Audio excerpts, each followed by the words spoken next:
এখানে এসে আমার আসলে খুবই ভালো লাগছে। কারণ হলো আমাদের বর্তমানে ঢাকা সিটিতে এরকম মনোরম এবং পরিবেশ পাওয়া যায় না।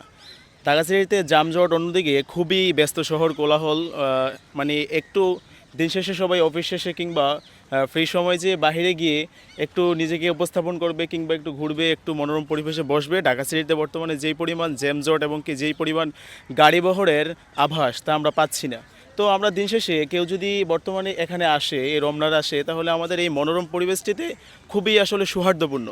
কারণ হলো দিন শেষে সবাই একটু শান্তির এবং কি নিঃশ্বাস চায়, যেটা আমাদের এই পরিবেশে এবং সুন্দর বাতাস, খোলা বাতাসে পাওয়া যায়। ঠিক তেমনই করে বাংলাদেশকে আসলে এই জায়গাগুলো নিয়েই বাংলাদেশ আসলে গঠিত। এখানে আমাদের এই বিষয়গুলো নিয়ে একটু প্রাউড করা উচিত। আশা করি এই জায়গাগুলো কখনো ভোগবিলাসের কারো পর্যায়ে চলে যাবে না। সবসময় এই পরিবেশ আমাদের জন্যই থাকবে, জনগণের জন্যই থাকবে। মানুষ যেহেতু সুন্দর একটা নিঃশ্বাস নিতে পারে, সেই নিঃশ্বাসে বাঁচে। এই রমনা উদ্যানটা অতুলনীয় ভূমিকা রাখবে আমাদের জন্য। কারণ দিন শেষে সবাই চায় একটু শান্তি এবং কি সুন্দর বাতাস। তো ভূমিকাটা কি? ভূমিকাটা হলো পরিবেশগত। মানুষ শুধু খাওয়া দাওয়া কিংবা অন্যান্য যাবতীয় দিয়ে পরিপূর্ণ হতে পারে না। দিন শেষে তার একটা সুন্দর পরিবেশে বেড়ে ওঠে। যেমন আমাদের শিশুরা, ঢাকা শহরে যে শিশুরা বসবাস করে, তারা একটি সুন্দর খেলার মাঠ কিংবা একটা পরিবেশ পায় না তাদের মন খুলে উল্লাসিত হওয়ার জন্য। ঠিক তারা যদি তাদের বাবা মা, আত্মীয় স্বজনরা যদি তাদেরকে এখানে নিয়ে আসে, এখানে এনে তাদেরকে একটু ঘোরাফেরা করায়, তাহলে অবশ্যই তারা খুব ভালো একটা কিছু শিখবে এবং কি তারা স্বাধীনভাবে একটু দৌড়ঝাঁপ করতে পারবে, অনেকটা ভালো থাকবে।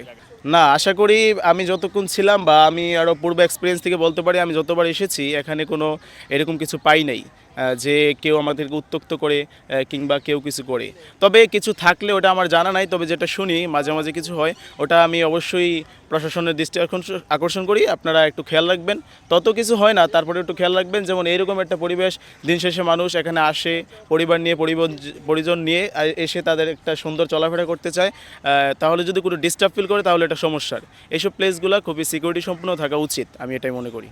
কর্তৃপক্ষের ভূমিকা বলতে এখানে হ্যাঁ যথেষ্ট যা দেখছি ভালো আছে। তারপরেও দেখা গেছে কিছু হকার সেজে বখাটে কোনো ছেলে পেয়ে যেমন এখানে ঢুকতে না পারে, এইদিকে কর্তৃপক্ষের।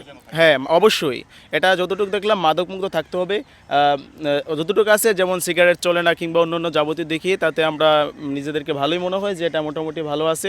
তারপরেও খুব মাদকের ব্যাপারে প্রশাসনের খুব সর্বোচ্চ ভূমিকা রাখতে হবে, যেহেতু এখানে কিছু মাদক ঢুকতে না পারে। যদি এই পরিবেশগুলো, এই যে সুন্দর মনোরম পরিবেশগুলো, এখানে যদি মাদক ঢুকে যায়, তাহলে অবশ্যই এই পার্ক আজ হোক কাল হোক একদিন করে ক্ষুদ্র ক্ষুদ্র করে বিশাল মাদক পরিবার হিসেবে গ্রহণ হয়ে যাবে। তারপরে আসলে এই পরিবেশ থাকবে না। তখন আমাদের এই যে আমাদের মারা বোনরা আসে, তারা উত্ত্যক্ত হবে, যেটা বলা হয় আমরা টেজিং হবে, টেজিংয়ের আক্রমণ হবে। এটাই মাদকমুক্ত অবশ্যই থাকতে হবে। এটা আমাদের জন্য ম্যান্ডেটরি, বাধ্যতামূলক। মাদকমুক্ত না থাকলে এইসব পার্ক নষ্ট হয়ে যাবে।